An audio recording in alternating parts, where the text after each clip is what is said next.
সাহেব হইয়া নতুন রুমাল মুখে দিয়া বাসর ঘরে যাওয়ার আগে করি গো সাবধান।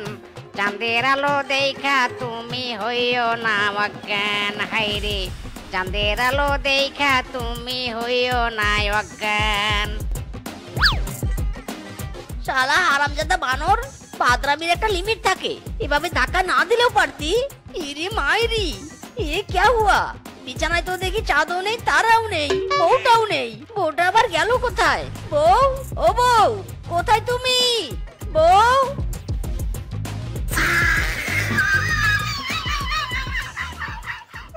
আমি এইখানে। মানে কি? বউ, তুমি খাটের নিচে কি করছো? মাছ খাচ্ছি, তুমিও খাবে নাকি? দেবো দুটো? না থাক, আমার মাছ খেয়ে কাজ নেই। কিন্তু তুমি লাগেজে করে জামা কাপড় সোনা গয়না না এনে মাছ এনেছো কেন? আর খাটের নিচে বসে মাছ খাচ্ছ কেন?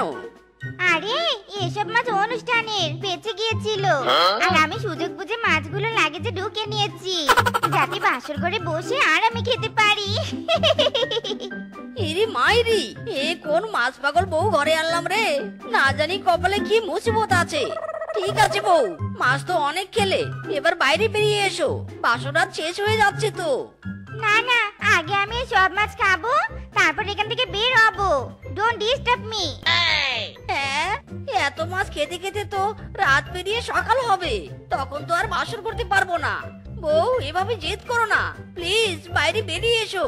বাসরটা শেষ হয়ে যাক, তারপর না হয় তুমি মাছ খেও। প্লিজ বউ, বাইরে বেরিয়ে এসো। আহা, তুমি আবার আমাকে বিরক্ত করছো? মাছের সাথে ডিস্টার্ব আমি কিছুতেই বরদাস্ত করব না। ওই কিছু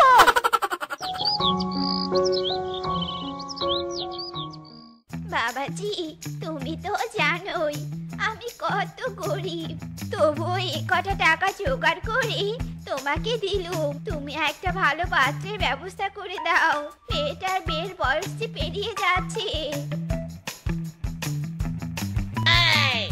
খবরদার কাকিমা, এই বেটা কিংকংকে একটা টাকাও দিবে না। এই বেটা টাকা খেয়ে যে সে একটা ছেলেকে ধরে এনে দিবে, তুমি বুঝতেও পারবে না ছেলেটা কালা নাকি বোবা। এই মিসকে, এই তুই এসব কি কথা বলছিস? হ্যাঁ, আমার 11 বছরের ঘটকালির সুনাম নষ্ট করছিস। তুই জানিস ঘটক সমিতি থেকে আমি তিনবার সেরা ঘটকের পুরস্কার পেয়েছি। চুপ কর হারামজাদা, 7000 ওয়ার্ডের গুণের প্যারাগ্রাফ শুনিয়ে তুই একটা মাছ পাগল মেয়ের সাথে আমার বিয়ে দিয়েছিস, আবার আমাকে তোর ট্রফির কথা শোনাচ্ছিস। তোর ওসব পুরস্কারের উপর আমি তুতু মারি।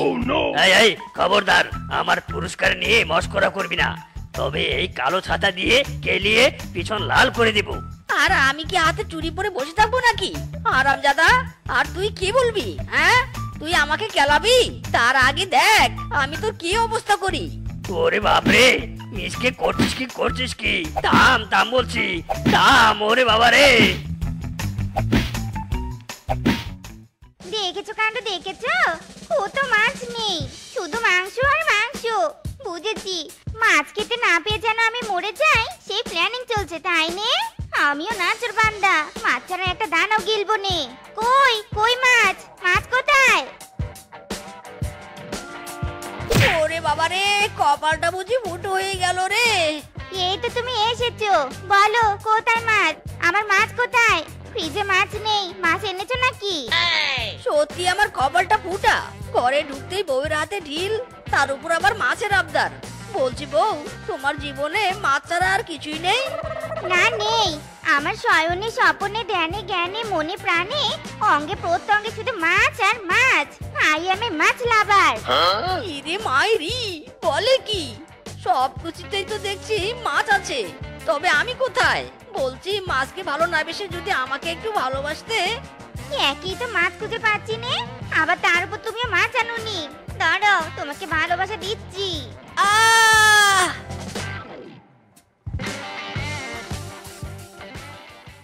লোম তো দেখলাম, কিন্তু লোমের কি ট্রিটমেন্ট দিব আমি? 3 ঘন্টা 38 সেকেন্ড ধরে দেখেও তো লোমের কোনো রোগ বের করতে পারলাম না আমি। মাইরি, লোমের আবার রোগ হতে যাবে কেন? রোগ তো লোমের মালিকের, মানে আমার বউয়ের। আরে দূর ছাতার মাথা, অযথা সময় নষ্ট। তবে আপনি আপনার বউকে সাথে না এনে লোম এনেছেন কেন?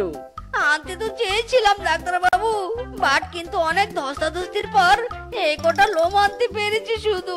বিনিময়ে অনেক মায়েরও খেয়েছি বউয়ের হাতে। আরে চুপ করুন তো, কান্না করবেন না, একদম কান্না করবেন না।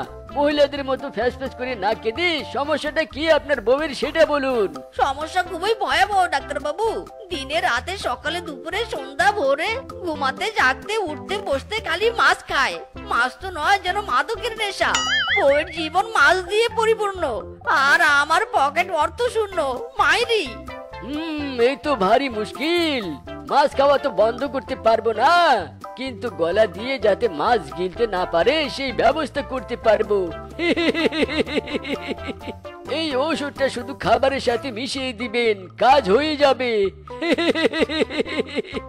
কি খাবারে আর মেশাবো? বউ আমার মাছ ছাড়া কিচ্ছু খায় না, তবে আবার টাকা খরচ করে মাছ কিনতে হবে। যাই হোক, ধন্যবাদ ডাক্তার বাবু। ধন্যবাদ দিতে হবে না, আপনি বরং ফিটাই দিন।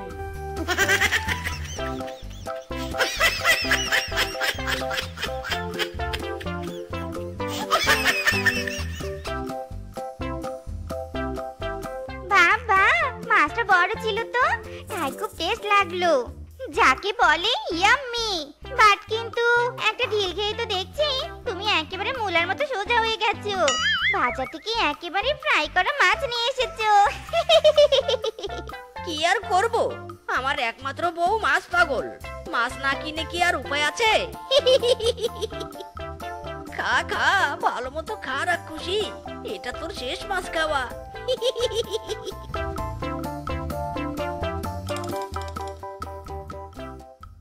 মা শেফা, শেফা কোথায় তুই মা? মা শেফা।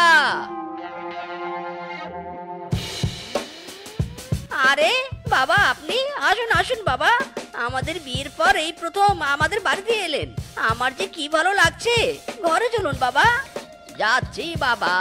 এই মাছ ভাজাগুলো নাও তো, আমার মেয়েটা খুব মাছ পছন্দ করে। ইরি মাইরি, ভেবেছিলাম হাড়ি ভর্তি মিষ্টি এনেছে, এখন তো দেখছি সত্যি সত্যি হাড়ি ভর্তি মাছ ভাজা। যেমন বাপ তেমনই তার মেয়ে।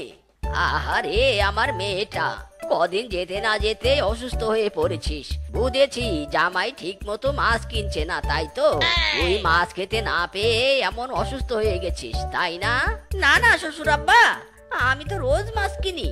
আসলে আপনার মেয়ের গলায় একটু ঘা হয়েছে তো, তাই কদিন থেকে মাছ কেনা হচ্ছে না। এই গলা দিয়ে তো আর মাছ খেতে পারবে না। যাকগে, এই নাও শেফা, শ্বশুর বাবা মাছ নিয়ে এসেছে। কি সত্যি মাছ এনেছো বাবা? মাছের গন্ধ পেয়ে আমার শরীরটা একেবারে চাঙ্গা হয়ে গেল। গলায় ঘা হয়েছে তো কি হয়েছে, আমি এই মাছ বেটে স্যুপ বানিয়ে খাবো।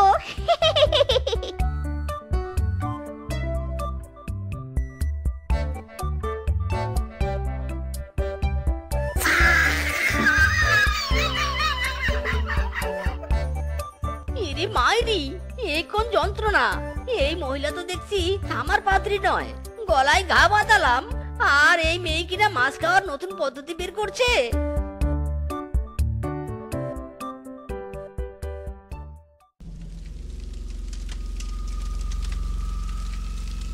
হক মাওলা, ইল বাবা। বুঝলাম বাছা, তুই চাপ নিস না বাছা। মাছ খাওয়া তো দূরের কথা, মাছের নামটাও মুখে নেওয়ার সময় পাবে না। এই মাছটা নে বাছা, এটা তোর বউকে খাওয়াবি, তাতেই দেখবি কাজ হয়ে গেছে।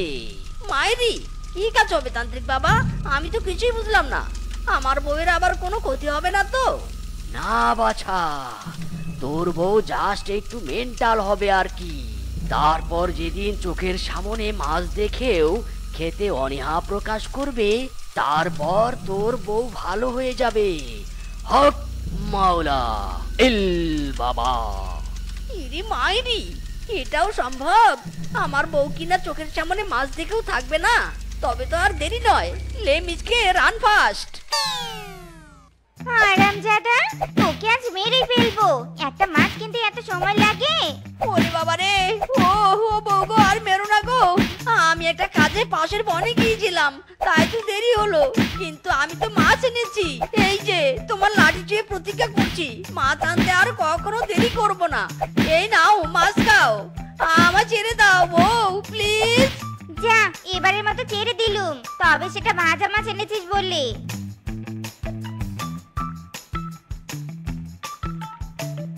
ইরে মাইরি, এটা কি হলো? বউয়ের মাথায় যে মাছের লেজ গজালো।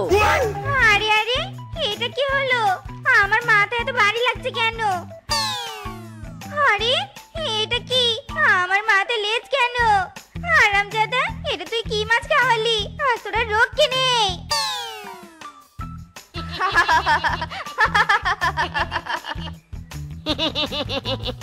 খুব ভালো হয়েছে।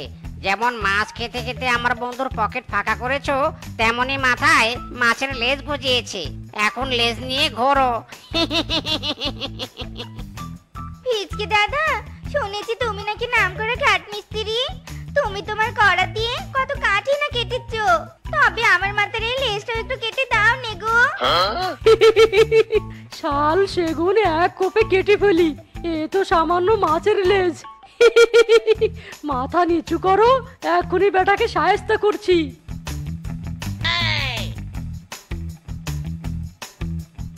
সে কি দাদা, গোড়াটা যে লেগেই আছে। আবার যদি মাথার লেজ গজায়, গোড়াটাও কেটে দাও না। তোর তুমি যে কি বলো না, গোড়া কাটতে গেলে তো মাথাটাই কেটে যাবে। যাও, আর গজাবে না লেজ, আমার আবার কাজ আছে।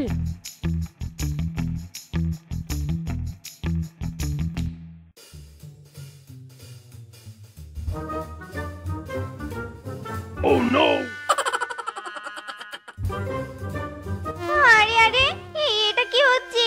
মাছিগুলো এভাবে মাথায় বসছে কেন? এই সর সর বলছি, হারামজাদা মাছির দল, সর সর সর সর। এ কি, আমার তো দেখছি লেজ উঠেছে মাথায়। ওরে ওরে মাছি, সর সর সর রে। আরে আরে বৌদি, যাচ্ছ কোথায়? মাছ ভাজা এনেছি, মাছ ভাজা। মিসকে দাদার মুখে যখনই শুনেছি তুমি মাছ ভাজা খুব পছন্দ করো, না মানে মাছ লাভার, তখনই সিদ্ধান্ত নিয়েছি মাছ ভাজার ব্যবস্থা করব, আর তোমার কাছে মাছ ভাজা বিক্রি করে কোটিপতি হব। নাও বৌদি, মাছ নাও। আজ প্রথম বেরিয়েছি তো, সেজন্য বিশেষ ডিসকাউন্ট আছে। নাও না, মাছ খাও। পচার হারামজাদা, আমি আর জীবনেও মাছ খাবো নে। আজকে মাথায় মাছের লেজ উঠেছে, মাছগুলো পর্যন্ত আমি তাড়া করেছে। আমি আর মাছ খাবো নে, কোনোদিনও খাবো নে।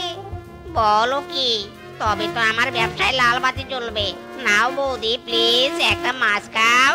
চুপ কর হারামজাদা, তোর মাছ ভাজা নিকুচি করেছে। হে কি, মাছের শব্দ আর আসছে না কেন? ये क्या हुआ? लेज गायब हो गया, हुक्का हुआ। हे ढिंगा चिका ढिंगा चिका ढिंगा चिका। বউ, টুম্পা কোথায়? সকাল থেকে ওকে দেখছি না যে। ওকে দেখবে কি করে? ওকে বাড়িতে থাকার মেয়ে, সেই সকালে ঘুম থেকে উঠে একটু নাস্তা করে খেলতে বেরিয়েছে। এমন দুষ্টু মেয়ে আমি আর জীবনেও দেখিনি। হয়েছে, আর আমার মেয়েকে বকতে হবে না। তুমিও এবার আমার সাথে খেতে বসো। বউ, টুম্পা মাকে দেখো, আমি কাজে যাচ্ছি। ঠিক আছে, তুমি সাবধানে যাও আর তাড়াতাড়ি ঘরে ফিরে এসো। বাবা, তুমি কাজে যাচ্ছ? হ্যাঁ মা, কাজে যাচ্ছি। তোমার কি কিছু লাগবে? লাগলে আমাকে বলো, আমি নিয়ে আসবো এখন। আমার একটা সুন্দর পুতুল চাই বাবা। আমি ডোরা বেল্লি সবাইকে সাথে নিয়ে খেলবো। ঠিক আছে, আমি আজকে আমার মেয়ের মতো সুন্দর কিউট একটা পুতুল কিনে নিয়ে আসবো। এখন আমি আসি মা, আমার দেরি হয়ে যাচ্ছে। ঠিক আছে বাবা। হে বিধাতা, আমার পরিবারটাকে সারা জীবন এরকম সুখে রেখো। কোনো কালো ছায়া আমার পরিবারের উপর ফেলতে দিও নে। মা, ও মা, কি বিড়বিড় করছো গো? আমি যে সে কখন থেকে ডাকছি, শুনতে পাচ্ছ না নাকি? মা, শুনেছি রে মা, শুনেছি। আমার ক্ষুধা লেগেছে, আমাকে খাবার খাইয়ে দাও। যা গিয়ে বিছানায় বস, আমি খাবার নিয়ে আসছি। স্বামী, ঘরে রান্না করার মতো একটু কাঠ নেই, তাই ভাবছি আজকে আমি বনে কাঠ কাটতে যাব। ঠিক আছে, যেও, তবে সাবধানে যেও কিন্তু। মা, আমিও আমাকে নিয়ে যাবে? না রে মা, তোকে নিয়ে যাব না, তুই অনেক ছোট। আমি আর ছোট নেই, অনেক বড় হয়ে গেছি। বাবা মাকে বলো না আমাকে সাথে নিয়ে যেতে। ও বাবা, বলো না, বলো না। আমি ওখানে গিয়ে কোনো দুষ্টুমি করবো না, একটা গাছের নিচে চুপটি করে বসে মায়ের কাজ দেখবো। ও বাবা, বলো না আমাকে নিয়ে যেতে, মাকে বলো না। আচ্ছা আচ্ছা বলছি। বউ, আমার ছোট্ট মাটাকে তোমার সাথে করে নিয়ে যেও তো। আর হ্যাঁ শোন টুপা মা, তোর মায়ের কাজে একদম বিরক্ত করবি না, আর এদিক ওদিক কোথাও যাবি না কিন্তু, ঠিক আছে? আচ্ছা ঠিক আছে বাবা, ঠিক আছে। কি আনন্দ আকাশে বাতাসে, কি আনন্দ আকাশে বাতাসে, লা লা লা লা লা লা লা লা লা লা লা লা। মা, ও দেখো অনেক সুন্দর পাখি উড়ে যাচ্ছে। টুম্পা মা, তুই এখানে বস, আমি ওই দিকটা থেকে কিছু ডাল কেটে আনি। মা, আমিও যাই তোমার সাথে। না না, ওই দিকটায় ঝোপঝাড় বেশি, তুই এখানেই বস, আমি তাড়াতাড়ি চলে আসব। আর আমি না আসা পর্যন্ত কোথাও যাবি না কিন্তু। আচ্ছা ঠিক আছে মা।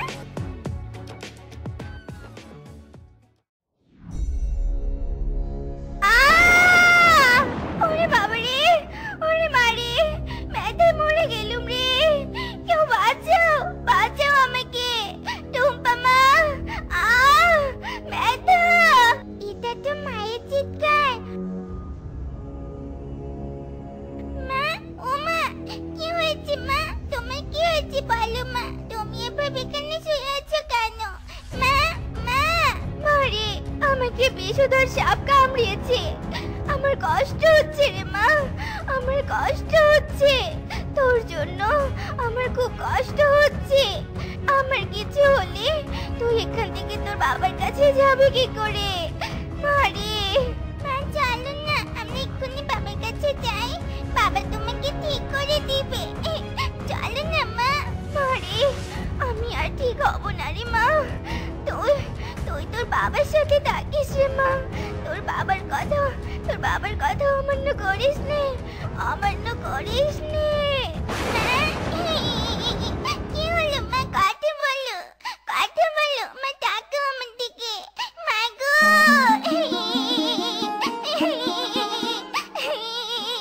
বানর দাদা, মনে হচ্ছে কেউ কাঁদছে, আমার কানে কান্নার আওয়াজ আসছে। আরে তোর মনের ভুল, এত ঘন জঙ্গলে কে কাঁদবে? চল তাড়াতাড়ি সামনে চল, আজ অনেক কাঠ কাটতে হবে। শুনলে দাদা, মনে হচ্ছে কোনো বাচ্চা মেয়ে কাঁদছে। হ্যাঁ রে, তাই তো, এবার আমিও শুনেছি, চল তো খুঁজে দেখি। আরে এ তো মিসকের মেয়ে। টুম্পা মা, তুমি এখানে কেন? তোমার মায়ের কি হয়েছে? কাঁদছো কেন বলো? মাকে বিষধর সাপ কামড়িয়েছে, দেখো না বানর কাকু, মা কথা বলছে না। মাকে বলো না আমার সাথে কথা বলতে, বলো না বানর কাকু, বলো না। মারে, তোর মা যে আর নেই, তোর মা আর কোনোদিনও তোদের সাথে কথা বলবে না। ফিসকে, আমি মিসকে খবর দিয়ে আসি, তুই টুম্পা আর শেফার লাশটাকে বাড়ি নিয়ে যা। ঠিক আছে দাদা। না, শেফা এভাবে চলে যেতে পারে না। ফিরে এসো শেফা, ফিরে এসো। তোমাকে ছাড়া যে আমরা শূন্য। একটা বার কথা বলো শেফা, আমার সাথে কথা বলো। তুমি এতটা নির্দয় হতে পারো না। মিচকে বাবা, শান্ত হ, তোর মেয়েটার জন্য হলেও তুই শান্ত হ, এভাবে কাঁদিস নে, নিয়তিটাকে মেনে নে বাবা, মেনে নে। বাবা মিচকে, এভাবে আর কতদিন চলবি? এবার তো একটা বিয়ে করে নে, নিজের জন্য না হলেও টুম্পার কথা ভেবে। তুই যখন কাজে যাস, মেয়েটা বড় একা হয়ে পড়ে রে বাবা। মামি, বিয়েটা না হয় করলাম, কিন্তু যাকে বিয়ে করব সে যদি আমার টুম্পা মাকে না মেনে নেয়, তখন কি হবে? বাবা চিন্তা করিস নে, সব মেয়েরা সমান হয় না রে। এমন অনেক মেয়ে আছে যারা সতীনের মেয়েকে অনেক আদর করে, নিজের মেয়ে ভাবে। তাই বলি কি, তুই একটু ভালোভাবে ভেবে দেখ। রূপা, এই হলো আমার মেয়ে টুম্পা। আজ থেকে তোমার একের মেয়ে নয়, আমারও মেয়ে, বুঝলে? রূপা, আমার শেফার স্মৃতি এই ছোট্ট মেয়েটা, তুমি একে নিজের মেয়ের মতো আগলে রেখো, কেমন? মিজকে চিন্তা করো নে, আমি একে মায়ের অভাব বুঝতে দিব নে। একে নিজের সন্তানের থেকেও বেশি আদর যত্ন করব। সত্যি রূপা, তোমার এই কথাটা আমাকে অনেক অনেক স্বস্তি দিল। তুমি সত্যি অনেক ভালো। টুম্পা মা, চলো তোমাকে ঘুম পাড়িয়ে দিই। আমার বয়ে গিয়েছে, সত্যির মেয়েকে নিজের মেয়ে বাবার কেঁদে আর কাজ নেই তো। এই মেয়েকে কিনা আমি আদর যত্ন করব। কাল থেকে এই মেয়ে আমার আসল রূপ দেখবে। এই সংসারে সত্যির কোনো চিহ্ন থাকবে না, এই বলে দিলুম। রূপা, আমি কাজে গেলাম, টুম্পাকে দেখে রেখো। মা মা, আমি খেতে পেয়েছি, আমাকে খাইয়ে দাও। যত নাটক! তোর মতো ফকিরনিকে খাইয়ে দিয়ে আমি আমার হাত নষ্ট করতে চাই না। যা দূর হ চোখের সামনে থেকে, দূর হ বলছি। মা কি সব বলছো? আমি আজ পর্যন্ত নিজে হাতে কখনো খাইনি। বাবা মামাকে খাইয়ে দিত, তুমিও দাও না মা। ও মা, দাও না। চলো মা, চলো আমাকে খাইয়ে দিবে। দূর হ বলছি, আর আমার চোখের সামনে আসবি না। থালা বাসন ভালো করে পরিষ্কার করে তারপর উঠোন ঝাড় দিবি, এই বলে দিলাম। আর হ্যাঁ শোন, আমি ঘুমাতে গেলুম, আর ঘুম থেকে উঠতে দেরি হলে রান্নাটাও করবি, বুঝলি? মা গো মা, কেন আমাকে ছেড়ে চলে গেলে? দেখো তোমার টুম্পাকে দিয়ে কত কাজ করিয়ে নিচ্ছে, তুমি ফিরে এসো না মা।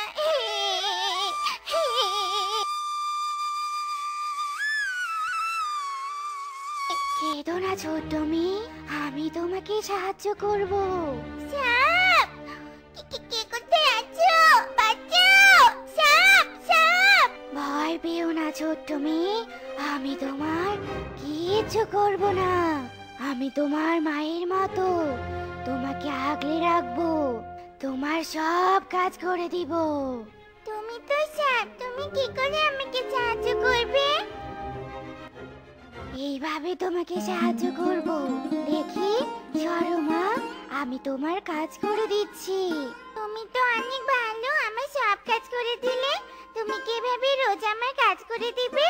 হ্যাঁ রে মা, রোজ করে দিব। তবে কাজের আগে তুমি শুধু আমাকে পোষা সাপ বলে একবার ডাক দিবে। ঠিক আছে পোষা সাপ। চলো তাহলে আমরা এবার খেলি। তুমি আমার সাথে খেলবে?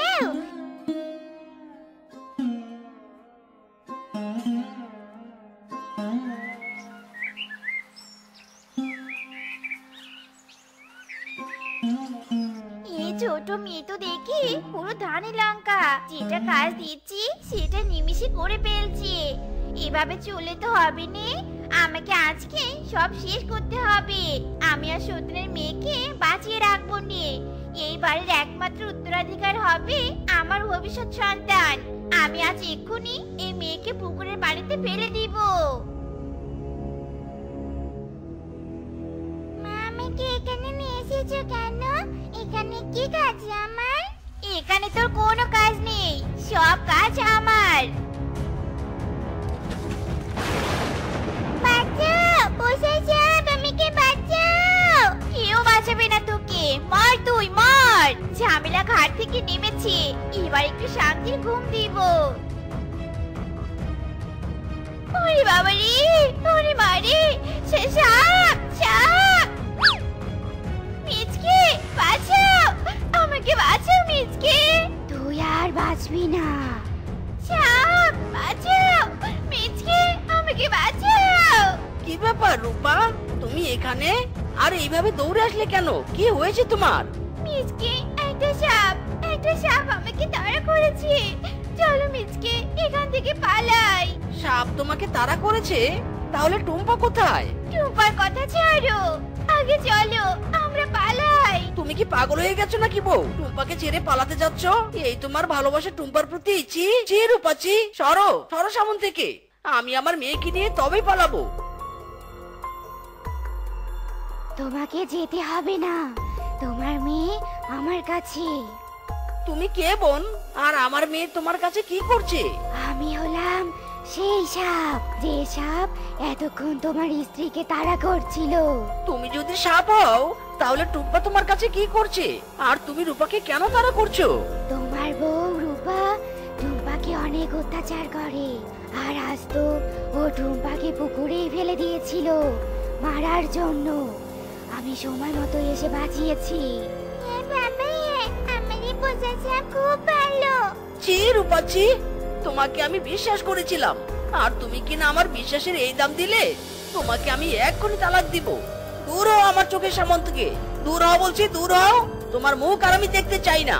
শ্রাবণ, তুমি আমার মেয়েকে কেন সাহায্য করেছো? কি কারণে? তোমার মৃত স্ত্রীর কারণে। তোমার মৃত স্ত্রীর আত্মা হয়ে উপর থেকে টুম্পার কষ্ট দেখে কাঁদতো। ওর কান্না দেখে আমি ওকে কথা দেই টুম্পাকে সাহায্য করব। আর তারপর থেকে আমি টুম্পাকে সাহায্য করি, আর ভবিষ্যতেও করব। দেখ হারামজাদি, দেখ মা হয়ে কিভাবে সন্তানকে আগলে রাখতে হয়, দেখ। আমি এখন চলি, আমার অন্য কোথাও কাজ আছে।